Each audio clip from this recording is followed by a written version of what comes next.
শুনতেছে ঘরের ভেতরে দুই নারীর আওয়াজ, একটা মা আর একটা তার মেয়ে।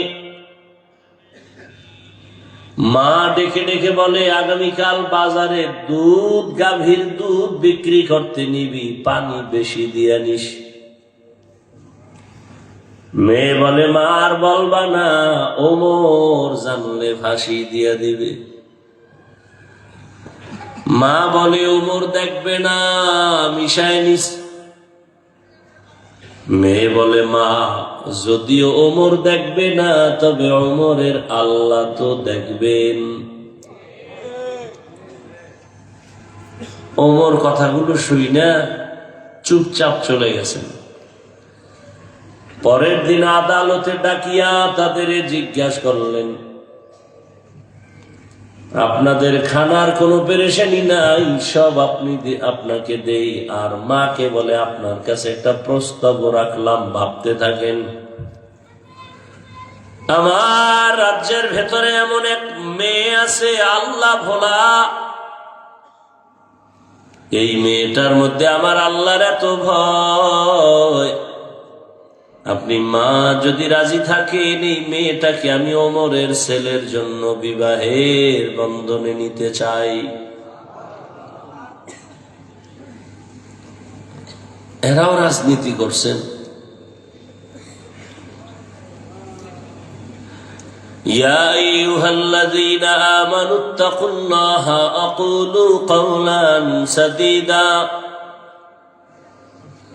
আল্লাহ বলেন, ও মুমিন, আল্লাহকে ভয় করো, তাকওয়া অর্জন করো, জবান কন্ট্রোল করো, হেফাজত করো। কি লাভ হবে? ইউসলিহ লাকুম আ'মালাকুম ওয়া ইয়াগফির লাকুম যুনুবাকুম। এক নাম্বার লাভ, তোমার জীবনের আমল কবুল হবে। দ্বিতীয় লাভ, তোমার জীবনের সব গুনাহ মাফ হয়ে যাবে। সুবহানাল্লাহ। না যেই তালে বিড়ি টানেন, মিথ্যা বলেন, গীবত করেন, গালাগালি করেন, এই জবানে সুবহানাল্লাহ আসবে, একটু সময়ের দরকার, এত তাড়াতাড়ি আসবে না। ومن يطع الله ورسوله, যে বাজারা আল্লাহ তার রসুলের ইতাআত করবেন, অনুসরণ করবেন,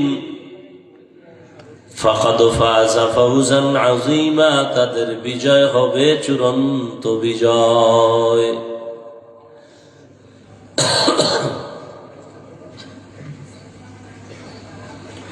নবীজি বলেন, মাইয়াজমান লিমা বাইনা লাহিয়াইহি ওয়া মা বাইনা রিজলাইহি আজমান লাহুল জান্নাহ। ও উম্মতেরা, দুই জিনিস হেফাজতের জিম্মা যদি নাও, আমি নবী তোমাকে জান্নাতে নেওয়ার জিম্মা নিব। প্রথম হলো জবান কন্ট্রোল করো, দ্বিতীয় লজ্জাস্থান হেফাজত করো। আমি নবী জিম্মা নিলাম, তোমাকে জান্নাতে নিয়ে যাব। আয়াত আর হাদিসের মূল আলোচনা, জবান কন্ট্রোল করো, হাত কন্ট্রোল করো, চোখ কন্ট্রোল করো, জবান কন্ট্রোল করো বলেছেন, কান কন্ট্রোল করো বলেন নাই, পা কন্ট্রোল করো বলেন নাই। জবানের হেফাজত করো কেন বলেছেন? তার এক কারণ, জবান বড় নেয়ামত। শরীরের যত অঙ্গ প্রত্যঙ্গ, জবান বড় নেয়ামত। এই জবান আমাকে পার্থক্য করে দিছে, আমি একজন মানুষ, আমি পশু না। পশুর মধ্যে হাত, পা, চোখ, কান আছে, আমারও আছে, তবে ব্যবধান কোথায়? ওর মুখে আওয়াজ নাই, আমার মুখে জবানের কথা চলে। এই একটা জবান, মাউথ নিয়ে সামনে কথা বলি, মেশিন আমার কথা টেনে ইউনিট দিয়া, হর্ন দিয়া বের করে দেয়। মেশিন চলতেছে, কথা টানতেছে, দীর্ঘ টাইম চললে হঠাৎ এই মেশিনে আগুন লেগে সব পুড়ে যাবে। কিন্তু জিহ্বা নামের মেশিনটা আল্লাহ যে বানায় দিছেন, জন্মলগ্ন থেকে 20, 30, 40, 50 বছর পর্যন্ত জিহ্বা নামের মেশিনটা নাড়ায় নাড়ায় নাড়ায় নাড়ায় কত কোটি কথা বের করলা, কত হাজার কোটি কথা সাপ্লাই হলো। মেশিনে বাতাস দেয়, ফ্যান দিয়া ঠান্ডা করে, না হয় আগুন লাগবে। তোমার আমার জবানের মেশিন কে ঠান্ডা রাখলো ভেবেছো কি মানুষ? মোবাইল নিয়ে কথা বলতেছো, কথা চলতেছে চলতেছে চলতেছে, হঠাৎ কথা কেটে গেল। কারণ কি? নেটওয়ার্ক নাই, দেখি না। পুরাই নেটওয়ার্ক আছে, ব্যালেন্স নাই দেখলাম না, ব্যালেন্সও আছে। তো আমার মধুর কথার মাঝে ডিস্টার্ব কেন? কথা বন্ধ হলো কেন? কেটে গেল কেন লাইন? আবার ভালো করে তাকায় দেখলাম নেটওয়ার্কের সমস্যা নাই, টাকারও নাই, সমস্যা হলো চার্জ নাই। কি নাই? মোবাইলে আবার তুমি পাওয়ার হাউসে লাইন লাগায় চার্জ দাও, ফুল চার্জ দিয়া নিয়ে কথা শুরু করো, আনলিমিটেড কথা বলো, বাধা হবে না, কাটবে না। জিহ্বা নামের মেশিনটা নাড়ায় নাড়ায় নাড়ায় নাড়ায় কত কত কোটি কোটি হাজার কোটি কথা বের করলা। একবার ওই মেশিনের চার্জ গেল না, গাল ব্যথা করে, ঠোঁট ব্যথা করে, কপাল ব্যথা করে, জবান কোনোদিন ব্যথা করে নাই কথার কারণে। এত বড় নেয়ামতেই জবান, কি শুকর আদায় করেছো রে আল্লাহর বান্দা। এক প্লেট খানা নিয়েছো খাওয়ার জন্য, খানাটার ভেতরে কোনো ঝামেলা আসেনি, তুমি হাত দিয়া তদন্ত করলা, চোখ দিয়া তুমি তাকাইলা,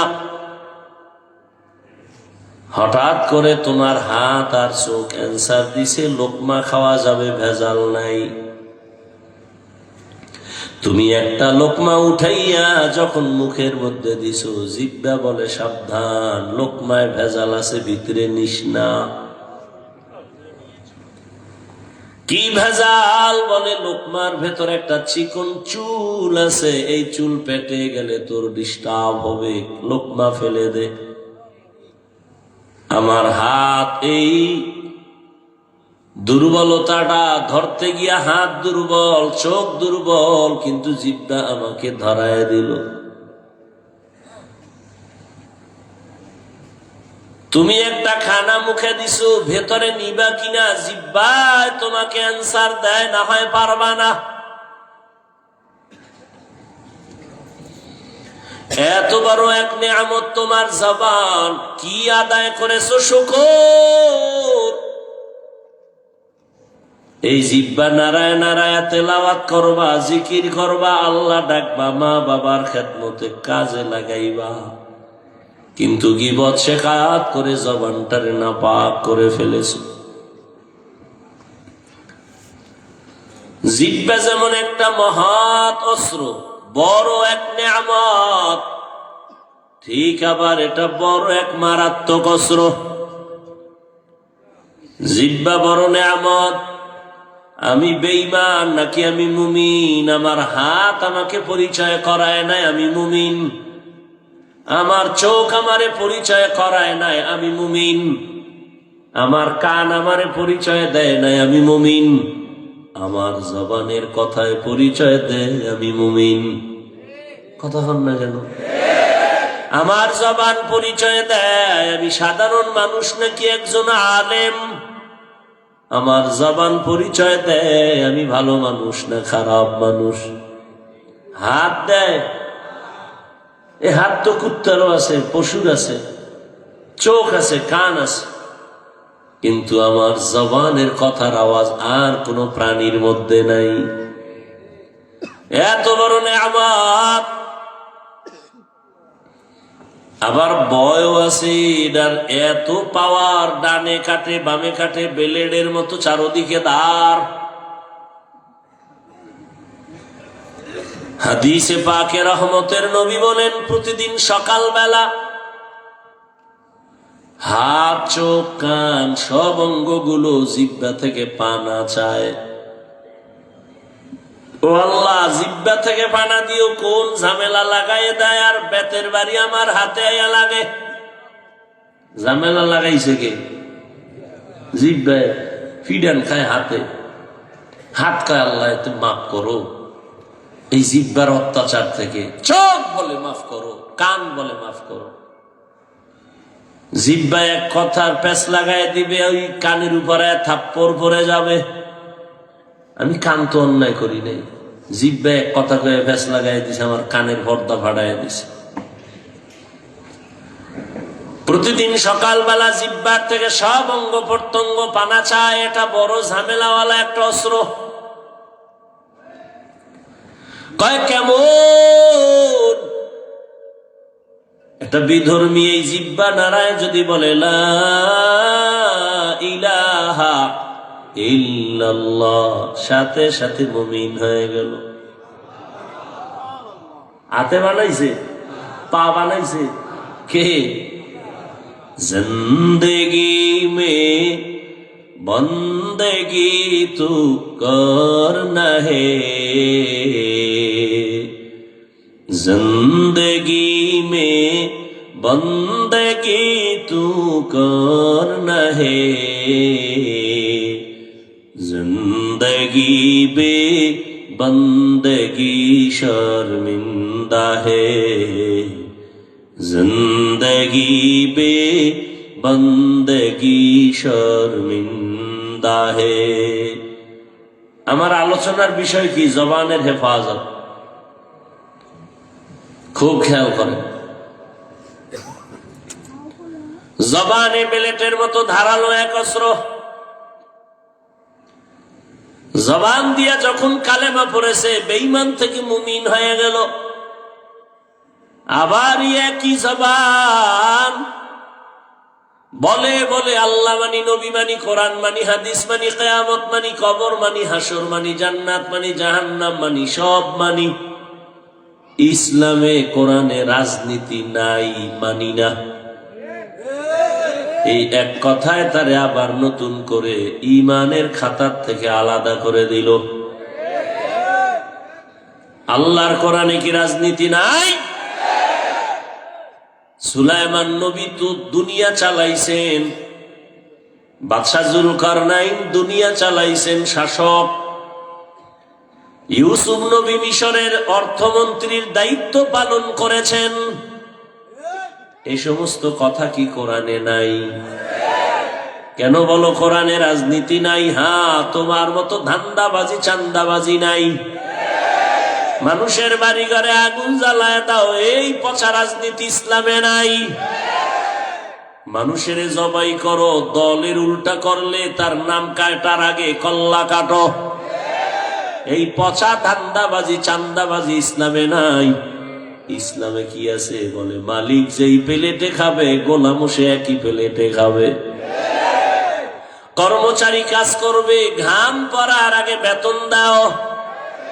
আর চান্দাবাজি ধান্দাবাজিরা কয় কাম কইরা বাড়ি যা, বেতনের জন্য রাস্তায় স্লোগান দে, পুলিশের ভিড়া খা।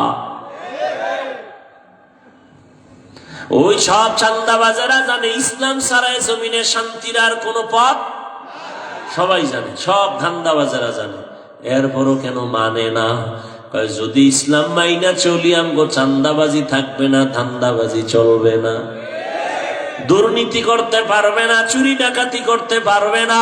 এজন্য দেশের সব চোরেরা ইসলাম চায় না, দুর্নীতিবাজেরা ইসলাম চায় না, ডাকাতেরা ইসলাম চায় না, সন্ত্রাসীরা ইসলাম চায় না। আমি ইসলাম চাই না তো বলতে পারে না, এবার ঘুরায় কয় ইসলামে রাজনীতি নাই, কোরআনে রাজনীতি নাই। ইসলামে যদি রাজনীতি না থাকে, কোরআনের প্যান্ডেলে কেন রাজনীতির বক্তব্য চলে?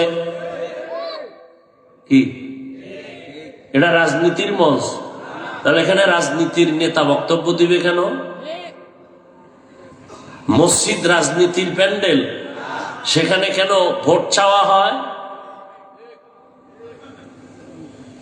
গরম ভাতে বিলাই ভেজা। হ্যাঁ, হুজুরে রাজনীতি রস করলে হুজুর খারাপ, আর আপনি পচা রাজনীতির কথা বলবেন মসজিদে দাঁড়াইয়া, এতে সমস্যা নেই। হ্যাঁ, দোষ কাকে দিবেন? দোষ আপনার কপালে। শিয়ালের হাতে মুরগি আমানত দিছেন, তো এটা কেমন আমানত থাকবে সেটা তো আপনার বোঝা উচিত। সুদখোর, ঘুষখোর, বেনামাজি, হারামখোরের হাতে ধর্মের চাবি দিলে কি হবে এটা তো আপনার বোঝা উচিত। আল্লাহ হেদায়াত দান করেন।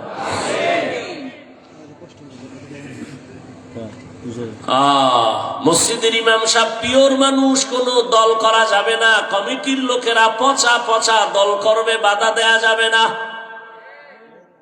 কি ইমাম সাহেব করলেই ঝামেলা। আমি সেদিন বলেছি, এই স্লোগান আর এই বেয়াদবি কত কাল না, আর বেয়াদবি না, আর জুলুম না। কাফনের কাফন হাতে রেডি রাখো, জালেমের বিরুদ্ধে আবার আন্দোলনে নামতে হবে। মুসলমানের আন্দোলন একবার না বারবার? বলো, মুসলমানের আন্দোলন বারবার। মুসলমান জীবন একবার দেয় না, বারবার। কি মুসলমানের জীবন বারবার, একবার না। কাফনের কাফন রেডি রাখো। আমরা ক্ষমতার চেয়ার চাই না, এমপির চেয়ার চাই না, কারণ দুনিয়ার সব চেয়ারের থেকে কোরআনের চেয়ারের দাম বেশি। চেয়ারম্যানের চেয়ারের মেয়াদ শেষ, আর কোরআনওয়ালাদের চেয়ারের তো কোনো মেয়াদই নাই। আবার শেষ হবে কি? টাকা দিয়া সম্মান কিনলে একবার পায় ফুলের মালা, ফাইনালে জুতার মালা। আর আমার আল্লাহর দেওয়া সম্মান নিলে দুনিয়ায় বাদশাহ, পরকালেও বাদশাহ। ভাইরা আমার, স্বাধীন স্বাধীন করে ঘুমাও। আমি তো বলি মুসলমান তো স্বাধীন বলে দিব্যি আরামে নিশ্চিন্তায় ঘুমাবে ওই দিন এদেশের আলেম ওলামারা সিনা টান করে কোরআনের কথা বলবে, কোনো বেনামাজি হারামখোরের অনুমতি লাগবে না যেই দিন। মুসলমানেরা আরামে নিশ্চিন্তায় ঘুমাবে সেই দিন এদেশের মসজিদ আর মাদ্রাসার মধ্যে কমিটিতে বেনামাজি থাকবে না যেদিন। হবে কোনদিন আল্লাহ জানে। কেমনে হবে, কেমনে হবে? আপনারা ওয়াজে বসছেন, ফজর পড়েন নাই, জোহর পড়েন নাই, আসর পড়েন নাই, মাগরিব পড়েন নাই, এশা পড়েন নাই। টাটকা আশেকে রাসূল ওয়াজ হচ্ছে, আবার বেপরদা ওয়াজের উপলক্ষে মার্কেটে বেপরদা নারী পুরুষেরা ঘুরছে। ওয়াজে এইসব বেলুন কিনছে, বেলুন, প্লাস্টিকের মাছ কিনা বাড়ি যায়। ম্যাডাম কয় ওয়াজ থেকে কি পাইছো? কয় মোনাজাতে বেলুন কবুল হয়ে গেছে। হাসো। মুসলমানের কপাল কত খারাপ। বেহেশতের বাগান বসলেই গুনাহ মাপ, কিন্তু কপাল খারাপ। বসছে বেহেশতের বাগানে, করতেছে কবিরা গুনাহ গজবের মোবাইল নিয়া। কত কপাল খারাপ। হ্যাঁ, বিড়ির প্যাকেটে লেখা ধূমপানে মৃত্যু ঘটায়, এরপরও টানে। এরা কপাল পোড়া ছাড়া কি? বসতে বেহেশতের বাগানে, করতেছে ফটো বিনা কারণে, সরকারের অর্ডার ছাড়া, প্রয়োজন ছাড়া, মদিনার অনুমতি ছাড়া যে কোনো কারণে ছবি তোলা 1000 কোটি বার কবিরা গুনাহ, হারাম। বসছেন বেহেশতের বাগানে, করতেছেন কবিরা গুনাহ। মোবাইল সামনে নিয়ে কলবের দরজা বন্ধ করে রাখছি, আর স্লোগান দেয় দিনকে বদলে দাও। এই জন্য খালি দিন বদলায়, শান্তি আসে না। কারণ আগের দিনে সুদখোর, এখন দিন বদলাইয়াও সুদখোর। আগের দিনে গাঞ্জাখোর, দিন বদলাইয়াও গাঞ্জাখোর। এজন্য সব নবীদের আওয়াজ, আলেমদের আওয়াজ, সাহাবাদের আওয়াজ, দিন বদলানো দরকার নাই। দিন বদলে দাও না, না না, আসলটারে বদলাও, দিন নয়, দিল বদলাও, দিল দিল দিল। কি বদলাও? দিলকে বদলে দাও। যদি দিল বদলাইয়া যায়, এসপি সাহেব চেয়ারে বসিয়াও কারো উপরে জুলুম করবে না। দিলকে যদি বদলে দাও, ওমরের মতো বসে দিনের বেলা বিচার করবে, রাতের বেলা ঘুমাবে না, খবর নিবে আমার জনগণের কি হালাত। তুকু যাও সুন্নতে আহমদ কুজাবা মোহাম্মদ কবুয়ত নিসবতুরা কারে শয়তা মিকুনি নামত বলি গর্বনি লাস্ত লানত বরবলি। খারাপ লাগে এমন ওয়াজ কোন ইমাম সাহেব জুমায় করলে ওর আসর পড়াবার সুযোগ আর হবে? ওই যে শিয়ালের হাতে মুরগি, কথা কয় না। এই বয়ান আমি যা কইছি এতক্ষণ, এই জুমায় যদি কোনো খতিব সাহেব দেয়, আসর পর্যন্ত আর থাকার উপায় আছে? কেন? শিয়ালের হাতে মুরগি। আল্লাহ হেদায়েত দান করুন।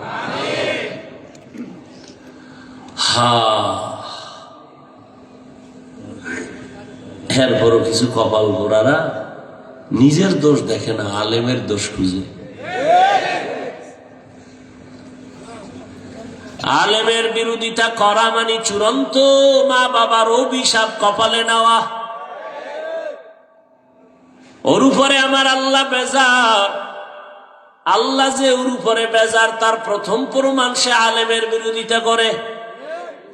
কারণ কিয়ামত পর্যন্ত আর নবী আসবেন না, সাহাবারা আসবেন না, আইম্মায়ে কেরাম আসবেন না, আউলিয়ায়ে কেরাম বড় বড়রা আসবেন না। কিয়ামত পর্যন্ত এই জাতিকে শান্তির পথ দেখাবে, মুক্তির পথ দেখাবে, ইহকালের শান্তি পরকালে মুক্তির পথ দেখাবে একমাত্র উলামায়ে কেরাম। উলামায়ে কেরাম যে পথ দেখাবেন মন গড়া, কিসের থেকে বলেন তো? কোরআন কি একটা দুর্বল কিতাব?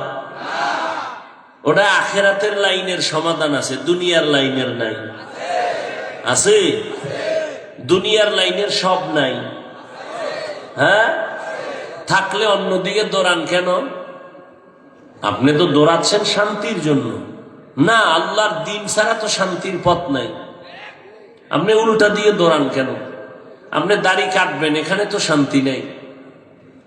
আপনি নামাজ বাদ দিয়ে চলবেন না, এখানে তো শান্তি নেই। দেখতেছি তো চোখের সামনে, নামাজ রোজা দাড়ি টুপি হালাল হারাম বাদ দিয়া দুনিয়া দুনিয়া দুনিয়া দুনিয়া দুনিয়া দুনিয়া করতে করতে বাড়িও পায় না, গাড়িও পায় না, মরণা কবরও নেই। কবরও এবার দেখছেননি, দুনিয়া খুঁজতে খুঁজতে এখন নিজের কবরও নেই। আমি বানায় বলতেছি, দুনিয়া দুনিয়া খুঁজতে খুঁজতে এখন কেউ তারে ভালো জানে না, বউ ভালো জানে না, মেয়ে ভালো জানে না, ছেলে ভালো জানে না, কবরও দেওয়ার জায়গা নাই। মান কানা ইউরিদুল আজিলাতা আজ্জালনা লাহু ফিহা মা নাশাউ লিমান নুরিদ সুম্মা জাআলনা লাহু জাহান্নাম ইয়াসলাহা মাযমুমান মাদহুরা।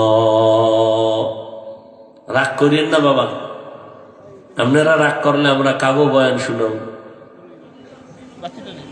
কিন্তু যেই আকাম করে এ রাগ না, রিমান্ড দেওয়া উচিত, আসমানি রিমান্ড, জমিনের দায় হবে না। করোনাই সোজা করতে পারে না, তার কি বুঝেন আপনারা? কত তেরা। করোনা হওয়ার পরেও হেই আগের হারাম কোন এখনো হারাম খায়। করোনার মতো মহামারী দেখাও মা মরে গেছে, বাপ মরে গেছে, সব শেষ, এর পরেও আলেমের বিরোধিতা করে। তো কি পরিমাণ তেরা! আল্লাহ হেদায়েত দান করে। ডেঙ্গুতে ওই বাঙালিরে সোজা করতে পারে না,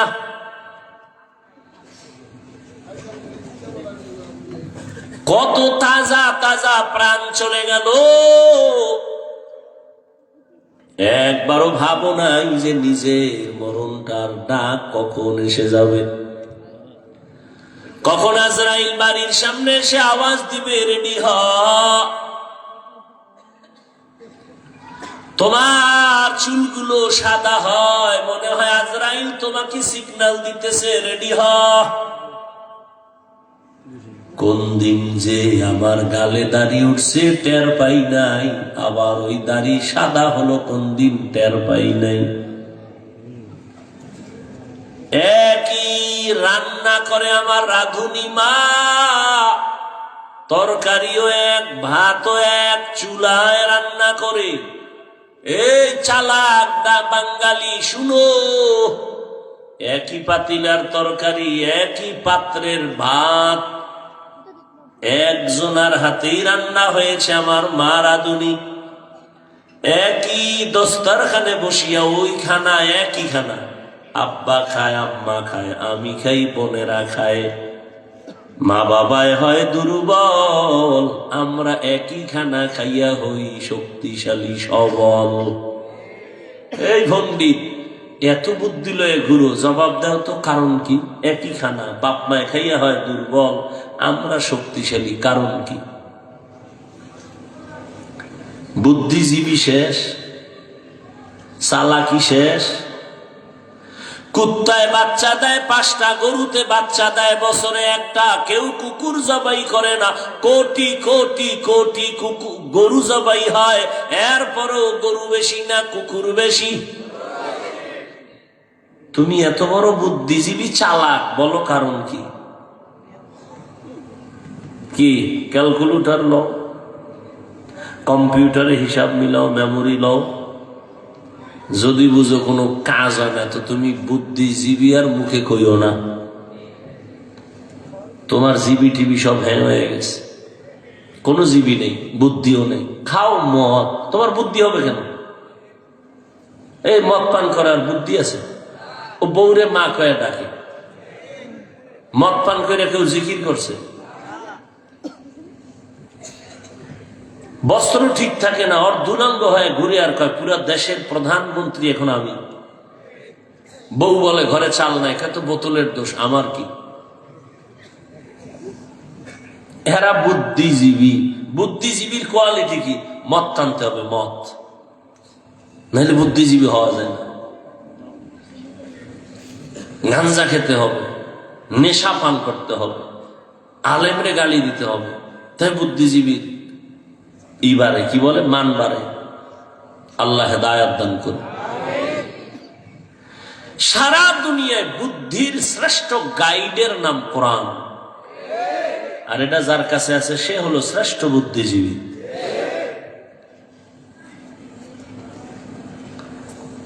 এরে আল্লাহর গোলাম, এই যুবক, হুজুরদের বোকা বলে দূরে রাখো। হুজুরেরা কিচ্ছু বুঝে না, তুমি কি বুঝছো বলো? একই রান্না খাইয়া মা বাবা দুর্বল, সন্তান কেন সবল? তুমি অনেক কিছু বুঝছো, বল, জবাব দাও। এই নাস্তিক, বলো আল্লাহরে দেখি না, মানি না। তুই যারে আব্বা কইয়া ডাকো, তারে দেখছিলি নি? এটাই তোর বাপ, কেন ডাকো বাবা? মায়ে কইছে। হ্যাঁ, এই লোকটা তোমার কি হয়? বাবা। তোর যেটা বাবা, দলিল কি? মা কইছে এটা আমার বাবা। হাজার কোটি কোটি কোটি কোটি কোটি মানুষের থেকে শ্রেষ্ঠ আমার নবী।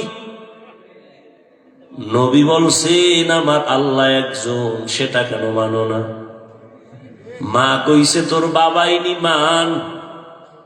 আর আমার নবী বলছেন, কেমন নবী? আমার আম্মা মিথ্যা বলে, আমার আম্মা নামাজ মাঝে মাঝে ছাড়ে, বেপরদায় চলে। আমার নবী জীবনে 63 বছর হায়াতে একটা মিথ্যা বলেন নাই। প্রমাণ দাও থাকলে। তোমার নেতারাও মিশা পায় না, কয় মানি ঘরে বয়ে আমি জমিনেই নাই, মোবাইলে আমি জমিনেই নাই। রহমতের নবী 63 বছর হায়াতে একটা মিথ্যা কথাও বলেন নাই। খুঁজো সারা দুনিয়ার কোন মনীষী ভাইবানি, কেমন নবী আমার 63 বছর হায়াতে কোনদিন একটা গালিও কাউকে ভুলেও দেন নাই। ভুলেও গালি দেয় না, ভুলেও দেন।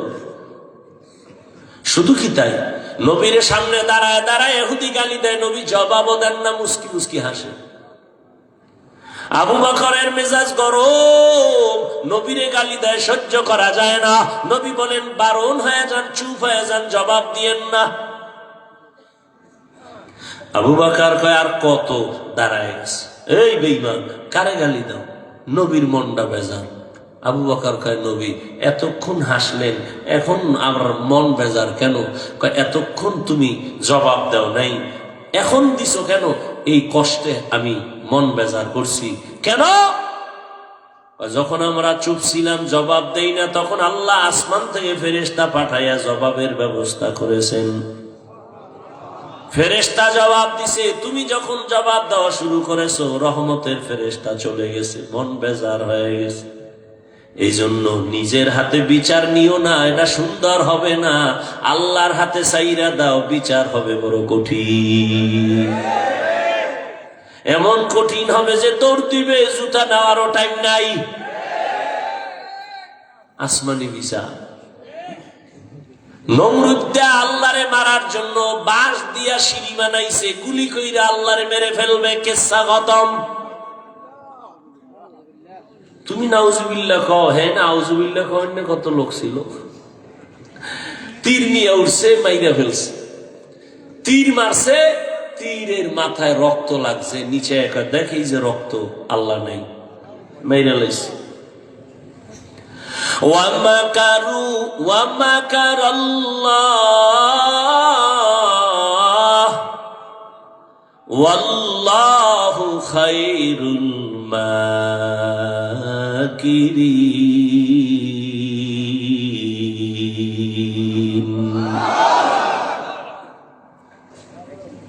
নমরুদ্দারে ধরে না ধরে না ধরে না ধরে না, হঠাৎ আল্লাহ ধরায় দিলেন। কোনো বাহিনী লাগে নাই, ফেরেশতা লাগে নাই, কোনো কিচ্ছু লাগে না, অস্ত্র লাগে নাই। নমরুদ্দারে সাইজ করতে বিমান, কামান, অস্ত্র লাগছে? কোন রাইফেল লাগছে? একটা অসুস্থ মশা মাথার আসল জায়গায় গিয়া ফাঁকে ফাঁকে একটা মিসকল দেয়, নমরুদের চান্দি গরম। এত ডাক্তার কবিরাজ, মাথা ঠান্ডা হয় না। হঠাৎ করে জুতার সাথে মোলাকাত, মাথায় লাগা মাত্র মাথা হিমেল হয়ে গেছে। নমরুদ চিৎকার দিয়ে কয়, জুতার ভিতরে এত বরকত তো আগে জানি নাই। কোন ঔষধ লাগবে না, ডাক্তার লাগবে না, জুতা মাথার সাথে টাচ করলেই মাথা ব্যথা কম, জোরে দিলে আরো কম। নমরুদ ঔষধ পাওয়া গেছে জুতায়, কেমন সান কপাল। জুতার বাড়ি দিলে মাথা ঠান্ডা, বাড়ি বন্ধ করলে মাথা আবার গরম। কেমন মায়ের, আসমানি মায়ের দেখছেন, কঠিন। নমরুদ এখন জুতা মারার জন্য কে থাকবে বলে, কর্মচারী রেডি করো, জুতা মারবে আর বেতন নিবে। ওর কামই শুরু জুতার বাড়ি দেওয়া। কেমন কপাল যে জুতার বাড়ি খাওয়ার জন্য কর্মচারী ভাড়া। কর্মচারী ডেকে বলে, এই কর্মচারী, যত জোরে বাড়ি মারবি বেতন বাড়ামু। জুতার বাড়ি যত জোরে দিবি বেতন তত বাড়ায় দিব। চালাক। আল্লাহর কুদরতের সামনে কারো চালাকি চলে না। আল্লাহর কাছে বিচার ছেড়ে দাও, আসমানি বিচার হবে কঠিন বিচার।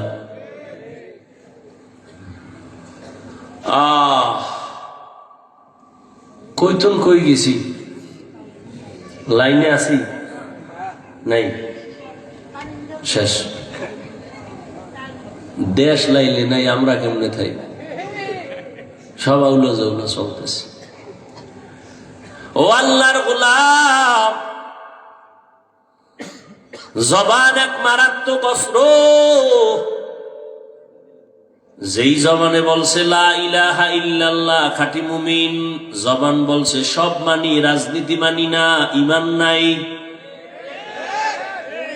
এই জিহ্বাটা এত পাওয়ার আলা, একটা অপরিচিত মাইয়ারে ধইরা কয় তুই আমার বউ হবিনি।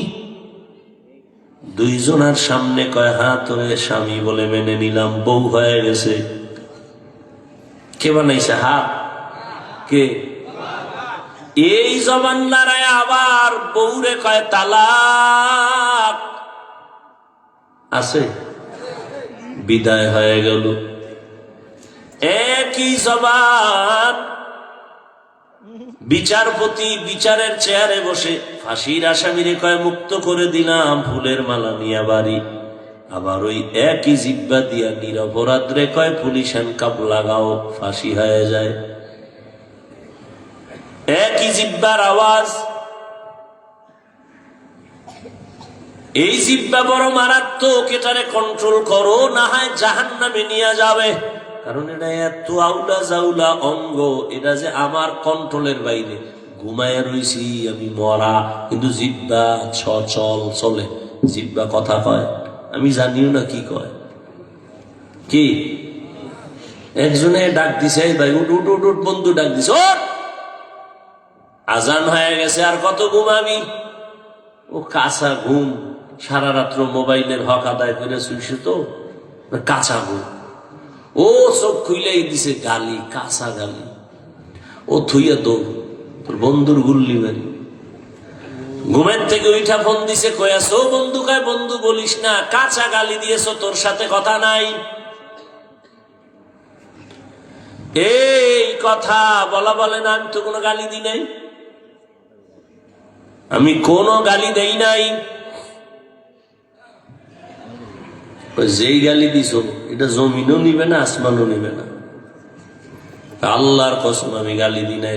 না ঘুমের মধ্যে দিছ, ঘুমের মধ্যে কি বলছি আমি কিছুই জানি না। তাহলে ঘুমের ভেতরে আমার হাত দুর্বল, পা দুর্বল, চোখ দুর্বল, কান দুর্বল, জিহ্বা সচল, এটা আটকাই কেমনে? হাত নিজে আটকায় রাখা যায়, অন্যায় করলে বেঁধে রাখো, আর অন্যায় করবে না। চোখ যদি অন্যায় দেখে মেকআপ লাগাও, কালো চশমা লাগাও, দেখবে না। কান যদি অন্যায় আওয়াজ শুনে পট্টি লাগাও, আর অন্যায় আওয়াজ আসবে না। পা অন্যায় করে খুঁটির সাথে বেঁধে দাও, অন্যায় করবে না। পাঠানের বাড়ি পাঠান ঢুকছে চুরি করার জন্য, টের পাই এটারে ধইরা খুঁটির লাগে পাও দুইটা পাইন্দা ধুয়ে গেছে থানায়। স্যার তাড়াতাড়ি আইন, বাড়ির ভিতরে চোর ঢুকছে, বাইন্দা রাখছি, তাড়াতাড়ি আইন। ওসি কয় কেমনে বাঁধছো? কয় পাও দুইটা খুঁটির সাথে বেঁধে রাখছি। হাত বাঁধছো? কয় না, হাত বান্ধি নাই। কয় তুমি কি তার সেরা নাকি হাত বান্ধ নাই? চোরায় যদি পায়ের রশির বান খুইলা খুইলা চইলা যায়, ও কপাল হাত দিয়ে কয় ঠিকই তো। কিছুক্ষণ পরে কয় স্যার কোনো টেনশন নাই, ও পাঠান আমিও পাঠান, আমার মাথায় যেহেতু ঢুকে নাই ওর মাথায়ও ঢুকবে না। এই বুদ্ধি আমার মাথায় না, ওর মাথায় না, দোনোটাই তো এক কোয়ালিটির পাঠান। ওসি হাত দিয়ে ভয়ে কয় ল, গিয়ে দেহে খুলির গোড়ায় কুলের বলদ বইয়ে রয়েছে। হ্যাঁ বয়ে রয়েছে। পা অন্যায় করে রশি দিয়া বেঁধে দাও, অন্যায় করবে না। চোখ আটকানো যাবে, কান হেফাজত করা সহজ হবে, হ্যাঁ, কিন্তু জবানটা যে উল্টা চলে এটারে আটকাবো কেমনে? রশি দিয়া বাঁধা যাবে না। কথা কষ্টে লাগাও, জিহ্বা এমন এক অস্ত্র যেখানে কষ্টে লাগবে না, কারণ এটার সাথে অল টাইম আল্লাহ পানি দিয়া রাখছেন। পানি শুকায় গেলে ডাক্তার বলে তাড়াতাড়ি ঔষধ খাও, ডায়াবেটিস বেড়ে গেছে, মরণাপন্ন হয়ে যায়। জিহ্বার মধ্যে এমন পানি আল্লাহ দিছেন, চিকিৎসা বিজ্ঞানীরা কয়, আমি হুজুর গোটা তো মানবা না, কপাল খারাপ। চিকিৎসা বিজ্ঞানীরা কয়, শুনো, জিব্বার লালা বড় মা পাওয়ার ঔষধ। তোমার এই সুন্দর চেহারার মধ্যে যদি কোনো রোগ হয়, গোটা হয়, ডান হাতের শাহাদাত আঙ্গুল দিয়া এরপরে তুমি লালা নিয়া 3 বার বিসমিল্লাহ বিসমিল্লাহ বলে লাগায় দাও, চেহারার গোড়া কিন্তু আর থাকবে না। তবে সারা রাত মোবাইল দিয়ে যদি আকাম কইরা চেহারায় গোড়া বানাও, এটা যাইতো না।